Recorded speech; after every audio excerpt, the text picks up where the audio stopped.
स्वर्गीय आसमानी बाप, आज के वचन पर तू आशीष बरकत दे ताकि तेरे नाम की महिमा और तेरे नाम की जलाल जाहिर हो। ये प्रार्थना यीशु के नाम से मांगते हैं, आमीन। मेरे प्यारे भाई और बहनों, अभी व्यवस्था विवरण पढ़ूंगा 31 बाब उसकी 29 आयत में। यहाँ लिखा है, क्योंकि मुझे मालूम है कि मेरी मृत्यु के बाद तुम बिल्कुल बिगड़ जाओगे और जिस मार्ग में चलने की आज्ञा मैंने तुझको सुनाई है उसको भी तुम छोड़ दोगे, और अंत के दिनों में जब तुम वह काम करके जो यहोवा की दृष्टि में बुरा है, अपनी बनाई हुई वस्तुओं को पूजा करके उसको रिस दिलाओगे, तब तुम पर विपत्ति आ पड़ेगी। मेरे प्यारे भाई और बहनों, इस वचन से हम क्या कहते हैं और क्या सुनते हैं, क्या समझते हैं? मूसा जो है, ये आखिरी उपदेश इस्राएलियों को देता है।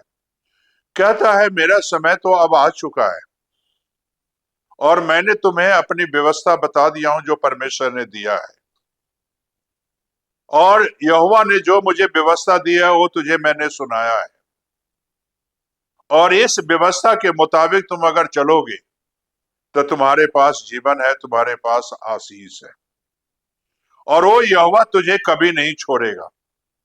लेकिन मुझे मालूम है, देखिए मूसा मौत के मुंह में जा रहा है और मौत में और आखिरी उपदेश दे रहा है, तो क्या कहता है कि सब मुझे मालूम है कि मेरे मृत्यु के बाद बिल्कुल बिगड़ जाओगे, मेरे मृत्यु के बाद बिल्कुल तुम बिगड़ जाओगे, और ये 100% सही है।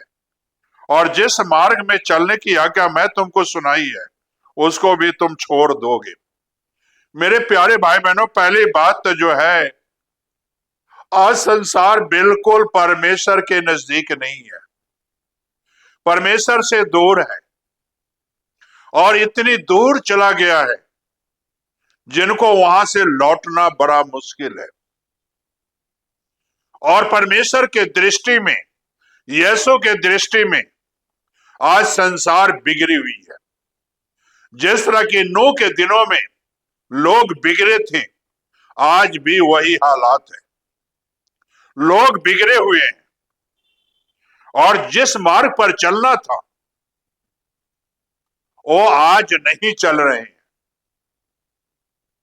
और मूसा जो है, परमेश्वर के मार्ग को सिखाया था, रास्ता को सिखाया था, से तुम इस रास्ते पर चलोगे तो तुम्हारा परमेश्वर यहोवा तुझे कभी नहीं छोड़ेगा और कभी न त्यागेगा।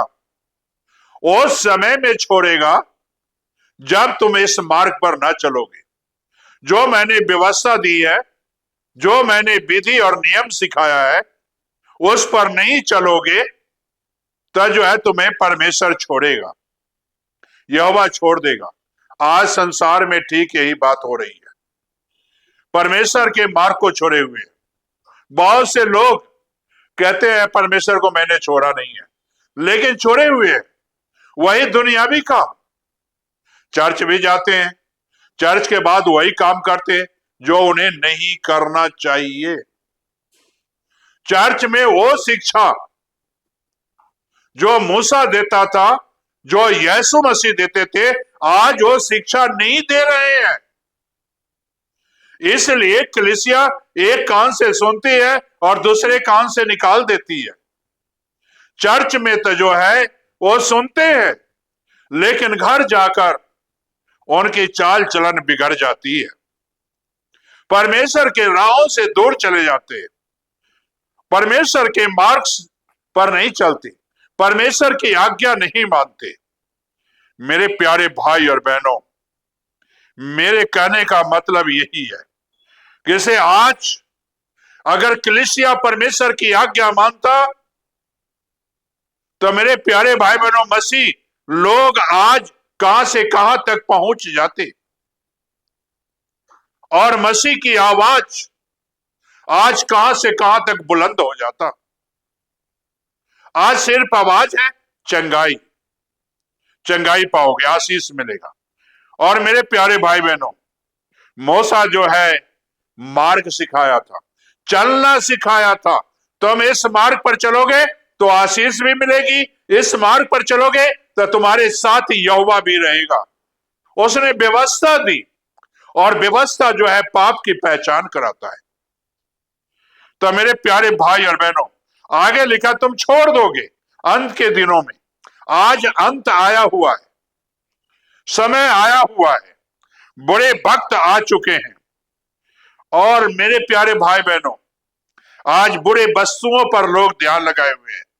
और मेरे प्यारे भाई बहनों, उन चीजों को पूजा करते हैं, अपने परमेश्वर को छोड़कर उन चीजों को पूजा करते हैं जिन्हें करना वाजिब मुनासिब नहीं है। आज उन चीजों को पूजा करते हैं मेरे प्यारे भाई और बहनों, पर वो दौलत की पूजा नहीं की, दौलत के लिए प्रार्थना नहीं की, और मेरे प्यारे भाई बहनों अपनी अमीरी के लिए प्रार्थना नहीं की। पर वो यीशु मसीह तो इतना अमीर थे, और अमीर थे और रहे हैं और आज भी अमीर है, और वो हमारे लिए गरीब बना ताकि आप अमीर हो जाओ। उसकी व्यवस्था हमें यही सिखाती है। और परमेश्वर के दृष्टि में आज लोग बुरा काम करते हैं। इसीलिए तो मेरे प्यारे भाई बहनों, बुरे काम का फल बुरा ही होता है।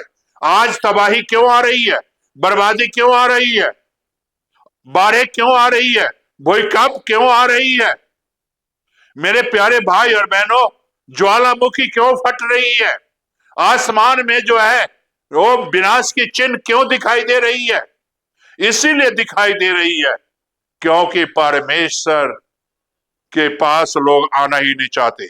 उनकी परमेश्वर के नजरों में, यहोवा के नजरों में, दृष्टि में बुरा ही बुरा है। हमें बुरा नहीं सोचना है, बल्कि हमें भला काम करना है, भलाई की तरफ चले। क्या मेरे प्यारे भाई और बहनों, मूसा डेथ के बाद, डेथ से पहले ये संदेश देता है कि तुम सब बिगड़ जाओगे, और वास्तव में आज बिगड़े हुए हैं। आज हमें अपने आप को, जिंदगी को सुधारें, प्रभु के पास आए, यीशु के पास आए, और यीशु आपकी जिंदगी संभालेगा। यीशु आपके जो है बच्चों को संभालेगा। यीशु आपके घर और परिवार को संभालने जा रहा है। क्या चाहते हो ऐसा? तो अपनी आंखें बंद करो और प्रार्थना करो। स्वर्गीय आसमानी बाप, जो बच्चे आज अपना जीवन तुझे दे देते हैं, अपने परिवार के जीवन देते हैं, अपने घरों को ऐ बाप तेरे हाथ में सौंपते हैं, खुदावंद उन परिवार पर तू आशीष बरकत दे, उनके घराने पर आशीष बरकत दे, और अपनी महिमा के लिए तैयार कर, यीशु के नाम से, आमीन।